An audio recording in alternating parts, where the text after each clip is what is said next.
The year was 1932, and the Great Depression had a firm grip on America.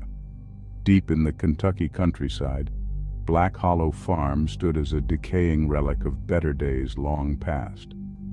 Once a thriving homestead, the farm had been abandoned for nearly a decade. The fields were wild and untamed, the barn sagged with age, and the farmhouse, with its peeling paint and shattered windows, seemed to glare at anyone who dared look upon it.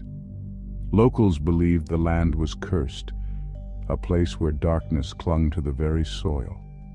Few spoke openly of it, but rumors persisted, whispers of unnatural occurrences that kept everyone at a distance.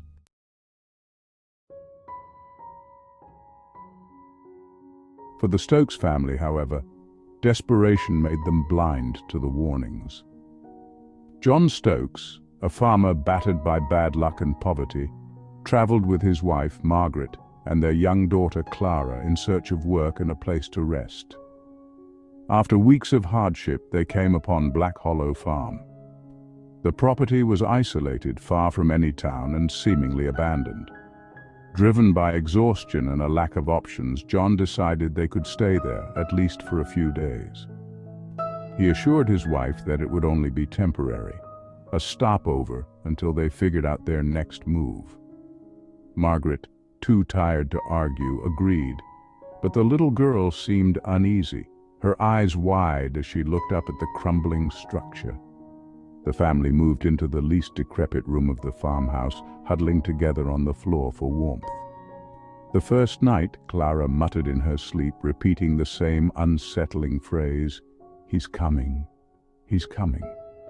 Her parents tried to dismiss it as a child's nightmare, a manifestation of their recent struggles, but the farm seemed to have a way of turning dreams into something more.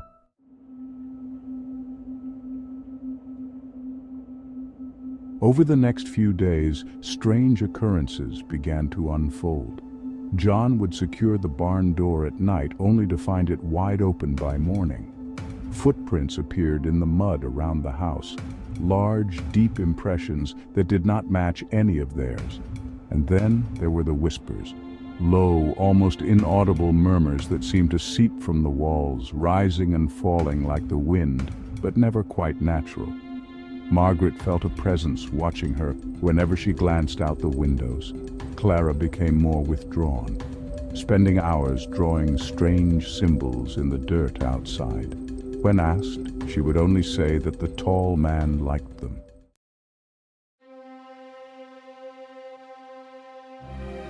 The tension reached a breaking point one evening when John returned from town to find Margaret frantic and near tears. Clara had vanished. She had been playing outside, Margaret explained, when suddenly she was gone. John searched for hours, combing through the fields and the dense woods surrounding the farm, calling out his daughter's name until his voice was raw.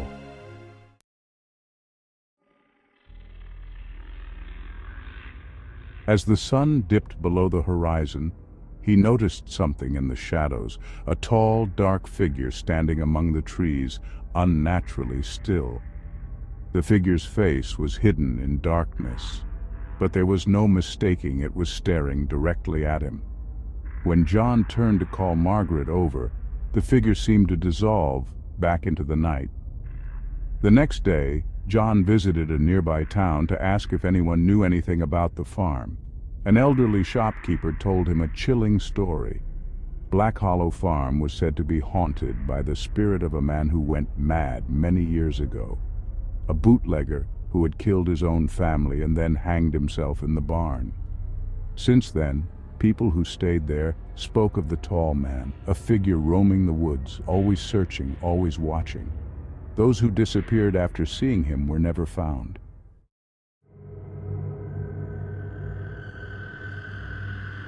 Terrified, but determined to save his daughter, John hurried back to the farm. That night he and Margaret stayed up, listening to the whispers that seemed louder and more urgent than ever.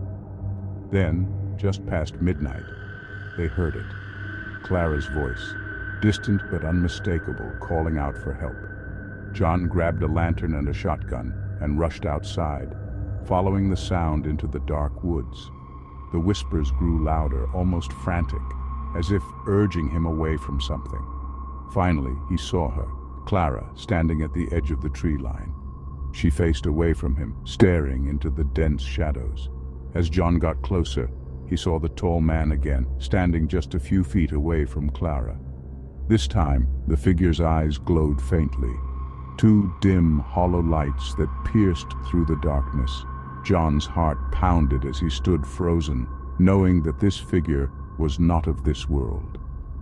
Clara turned slowly, her face devoid of expression, and spoke in a soft, eerie tone. She said the tall man wanted them to stay with him forever. John knew they couldn't stay a moment longer. He grabbed Clara, pulling her close, and ran back to the farmhouse, where Margaret was already frantically packing. As they prepared to flee, the whispers became a deafening roar, a chorus of tortured voices filling the small house. John glanced out the window and saw the tall man standing just beyond the shattered glass, his mouth open in a silent scream that chilled John to his core. In a panic, John fired his shotgun through the window, shattering what remained of the glass. The figure didn't move. Instead, it seemed to melt away into the darkness, and the whispers abruptly stopped, replaced by an unsettling silence. The family didn't wait another second. They ran into the night, abandoning everything they owned. They didn't stop running until they reached the distant road, miles away from Black Hollow Farm.